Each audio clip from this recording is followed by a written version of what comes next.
Pushpa madam, Sharada ಇಲ್ಲಿ. ಶಾರದಾ, ನಾವು ಫೋನಲ್ಲಿ ಮಾತಾಡಿದ್ದೀವಿ. ಓಕೆ ಓಕೆ, ಹೇಗಿದ್ದೀರಾ? ಚೆನ್ನಾಗಿ, ನೀವು ತುಂಬಾ ಚೆನ್ನಾಗಿ ಬರ್ದಿದ್ರಿ ನನ್ನ ಇಂಟರ್ವ್ಯೂ. ನಾನು ಏನು ಹೇಳಿದ್ದೆ ಅದನ್ನೇ ಬರ್ದಿದ್ದೀರಾ, ಬೇರೆ ಏನು ಸೇರಿಸ್ಬಾರ್ದು. ಅದು ತುಂಬಾ ಖುಷಿ ಆಯ್ತು.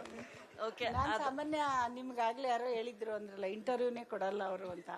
ಇರೋದು ಬರೆಯಲ್ಲ, ಏನೋ ಸೇರ್ಸಿ ಬರೀತಾರೆ ಅಂತ ಕೊಟ್ಟಿರ್ಲಿಲ್ಲ. ಬಟ್ ಖಂಡಿತ ನಾನು ಏನು ಹೇಳಿದ್ದೆ ಅದನ್ನೇ. ಇವರು ಒಂದು ಪ್ರಶ್ನೆ ಕೇಳಿದ್ರು, ಇಷ್ಟು ದೊಡ್ಡ ಸ್ಟಾರ್ ನಿಮ್ಮ ಮಗ, ನೀವು ಯಾಕೆ ಬಂದಿದ್ದೀರಾ ಈ ವಯಸ್ಸಲ್ಲಿ ಅಂತ. ಬಟ್ ಅದು ಅವ್ರದ್ದು, ನಮ್ದೇನು ಅಂತ ಬಂದಿದ್ದೀವಿ. ಅದು ಅವ್ರದ್ದು, ಇದು ನಮ್ದು ಅಲ್ಲ. ಒಂದೇನಂದ್ರೆ ಇಷ್ಟೊಂದು ಸರ್ಪ್ರೈಸ್, ಎಲ್ಲಾರು ನಿಮ್ದೇ ಒಂದು ಪ್ರೊಡ್ಯೂಸರ್ ಆಗದೆ ಒಂದು ಸರ್ಪ್ರೈಸ್, ಅದೇ ಒಂದು ಮೂವಿ ಮಾಡ್ಬೋದು. ಅದು ಏನಾಗುತ್ತೆ ಅಂದ್ರೆ, ಯಶು ತುಂಬಾ ದೊಡ್ಡ ಎತ್ತರಕ್ಕೆ ಬೆಳೆದಿರೋದ್ರಿಂದ ನಾವು ಸರಿಯಾಗಿ ಮಾಡ್ಲಿಲ್ಲ ಅಂದಾಗ ಎಲ್ಲೋ ಅವನಿಗೊಂದು ಎಫೆಕ್ಟ್ ಆಗಬಾರ್ದು. ಒಂದು ಮಾಡ್ತೀವ ಅಂತ ಚೆಕ್ ಮಾಡಿ ಆಮೇಲೆ ಹೇಳೋಣ. ಬಟ್ ಅವ್ರದ್ದು ಒಂದು ಡೈಲಾಗ್ ಯಾಪ್ಕ ಬಂತು, if you are bad I am your dad ಅಂತ.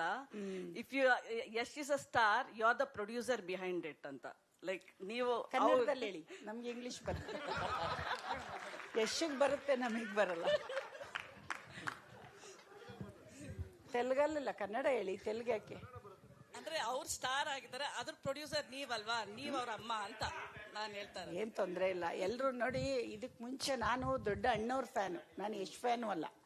ನಾನು ದೊಡ್ಡ ಡಾಕ್ಟರ್ ರಾಜ್ಕುಮಾರ್ ಅವ್ರ ಫ್ಯಾನ್. ನಾನು ಅವರ ಬ್ಯಾನರ್ ಅಲ್ಲಿ ಇವತ್ತು ಇಡೀ ನಮ್ಮ ಎಲ್ಲಾ ಭಾಷೆಯವರು ನೋಡೋ ಅಂತ ಸಿನಿಮಾ ಕೊಟ್ಟೋಗಿದ್ದಾರೆ, ಅಮ್ಮ ಅಪ್ಪಾಜಿ. ಅದರಲ್ಲಿ ನಾವು ಒಂದು ಸಣ್ಣ ಕಲ್ತ್ಕೊಂಡ್ರು ಅಣ್ಣವರು ಮನೆಯಿಂದ ಕಲ್ತಿರೋದು. ನಾವು ಯಶಿಂದ ಕಲ್ತಿರೋದು ಏನಿಲ್ಲ. ಇನ್ನು ಎಲ್ಲರೂ ಮಾಡಿದ್ದಾರೆ, ದೊಡ್ಡ ದೊಡ್ಡ ನಟರಿದ್ದಾರೆ. ಆದರೆ ನಮ್ಮ ಬೇಸ್ಮೆಂಟ್ ಹಾಕೊಟ್ಟಿರೋದು ಅಣ್ಣವರು.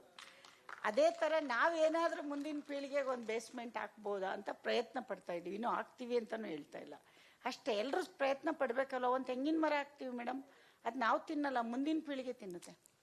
ಹಂಗಂತ ಅವ್ರು ಹಾಕ್ಲೇ ಇಲ್ಲ ಅಂದ್ರೆ ಅಲ್ವಾ?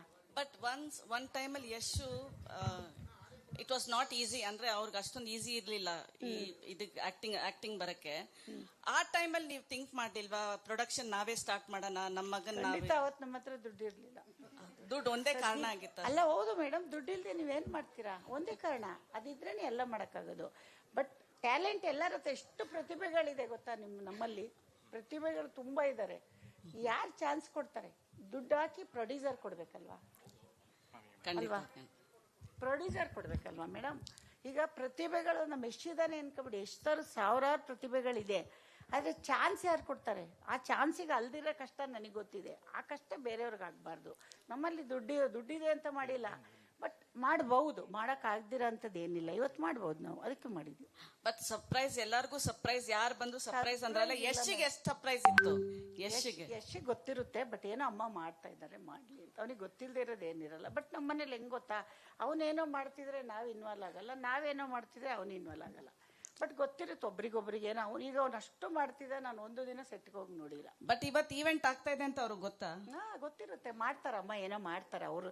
ಅವ್ನಿಗೆ ಏನಂದ್ರೆ ಅವ್ನ ಲೆವೆಲ್ಗಿಂತ ಅವ್ನ್ ದೊಡ್ಡದು. ಏನೋ ಅವ್ರೇನಾದ್ರು ಸರ್ಪ್ರೈಸ್ ಕೊಡ್ಬೋದಾಗಿತ್ತಲ್ಲ ಯಶ.